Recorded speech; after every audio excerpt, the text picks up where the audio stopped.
Hello दोस्तों, middle east का एक छोटा सा देश लेबनान, इसके बारे में आपने हाल ही में बहुत कुछ सुना होगा और आज हम बात करने वाले हैं इसी देश के बारे में, इससे जुड़े कुछ फन फैक्ट और इंटरेस्टिंग जानकारियों के साथ। इस देश का बॉर्डर उत्तर में सीरिया, पूर्व में सीरिया और दक्षिण में इजराइल से लगा हुआ है। इसके पश्चिम में मेडिटेरियन सागर है। सीरिया से बॉर्डर लगा होने के कारण ही लोग यहाँ आने से डरते हैं और सोचते हैं यह खतरनाक देशों में से एक है, लेकिन ऐसा नहीं है। मिडिल ईस्ट में सबसे सुरक्षित देश लेबनान ही है। यह बहुत ही खूबसूरत देश है और रात में इसकी खूबसूरती दुगनी हो जाती है। यहाँ की नाइट लाइफ बहुत अच्छी है। यहाँ पर एक बार है जिसका नाम है स्काई बार, जो दुनिया में सबसे अच्छी नाइट बारों में शुमार है। यह लगातार 3 मरतबा दुनिया के सबसे अच्छे नाइट बार में चुना गया। कहा जाता है यह दुनिया के सबसे पुराने देशों में से एक है। इसका इतिहास 7000 साल पुराना है और लगभग 4000 साल से इस देश का नाम नहीं बदला गया। लेबनान का नाम 70 बार से ज़्यादा बाइबल में लिया गया और कहा जाता है यह वही जगह है जहां जीसस ने अपना पहला चमत्कार किया था। रोमन साम्राज्य के दौरान यह ईसाई धर्म का बहुत बड़ा केंद्र माना जाता था, लेकिन 11वीं शताब्दी के बाद यहाँ इस्लाम धर्म का प्रसार हुआ और यहाँ ज़्यादातर लोग धर्म परिवर्तन करके मुसलमान बन गए। यहाँ 60% लोग मुस्लिम हैं, जिनमें शिया और सुन्नी मुस्लिम दोनों लगभग समान हिस्से में हैं और लगभग 38% ईसाई हैं और अन्य धर्म भी यहाँ रहते हैं। इस देश पर फ्रांस का राज हुआ करता था, लेकिन वर्ल्ड वॉर 2 के दौरान जब जर्मनी ने फ्रांस पर कब्जा कर लिया तब इस देश को आज़ादी मिली। इस देश के इतिहास से जुड़ी 2 ऐसी तारीखें हैं जिसे यह देश भूल जाना चाहेगा, 1975 और 1990, जब इस देश में गृह युद्ध चलता रहा। आपको बता दें इस देश की राजधानी बैरूत, जिसे 7 बार ध्वस्त किया गया और 7 बार बसाया गया, उतनी ही सुंदरता के साथ। और यह लेबनान का सबसे बड़ा शहर भी है।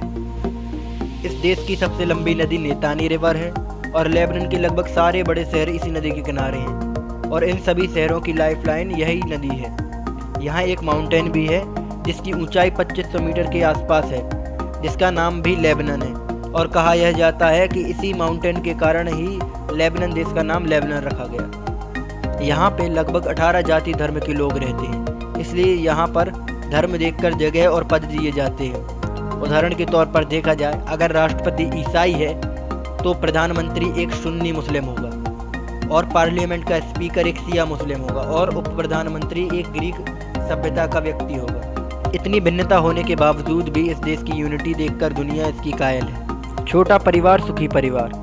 ऐसे ही यह देश भी बहुत छोटा है परंतु बहुत ही अमीर है और यहाँ के लोग भी बहुत अमीर हैं और एक अच्छी लाइफस्टाइल जीते हैं। इस देश में सोने का भंडारण है और इस सोने से बने गहने दुनिया के हर कोने में निर्यात किए जाते हैं।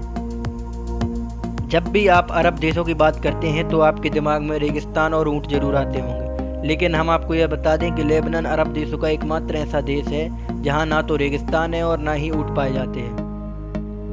इस देश में लगभग 100 से ज़्यादा अलग अलग बैंक हैं और यह देश बैंक की सुरक्षा के लिए जाना जाता है। ऐतिहासिक गतिविधियों के कारण मिडिल ईस्ट में लेबनान में सबसे ज़्यादा पर्यटक स्थल पाए जाते हैं। 2009 के न्यूयॉर्क टाइम के हिसाब से यह नंबर 1 टूरिस्ट प्लेस रहा और इसने फ्रांस की राजधानी पेरिस को भी टूरिस्ट प्लेस विजिट करने के मामले में पछाड़ दिया। लेबनान की जीडीपी का 10% हिस्सा टूरिज्म से ही आता है। आपको जानकर खुशी होगी कि मिडिल ईस्ट में लेबनान पहला ऐसा देश है जहां लोकतांत्रिक सरकार का चुनाव किया गया और संसद का निर्माण किया गया। यहाँ के लोग बहुत पढ़े लिखे होते हैं। यहाँ की साक्षरता दर 98% है। यहाँ के बच्चों की मैथ और फिजिक्स बहुत ही अच्छी होती है। इस देश की एक और खूबी है कि यहाँ डॉक्टर्स की कमी नहीं है। यहाँ हर 10 लोगों के ऊपर एक डॉक्टर है, जबकि यूरोप के देशों में हर 100 व्यक्तियों के ऊपर एक डॉक्टर रहता है। और डॉक्टरों का महत्व हमारे जीवन में कितना होता है ये तो आप अभी की हालात को देखकर ही समझ सकते हैं।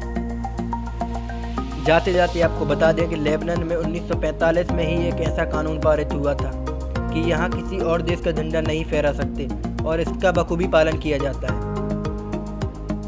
और अगर आपको हमारी वीडियो पसंद आई हो तो प्लीज़ सब्सक्राइब और शेयर कर दें। हमें आपके सपोर्ट की बहुत ज़्यादा ज़रूरत है। लाइक और कमेंट करना भी ना भूलें।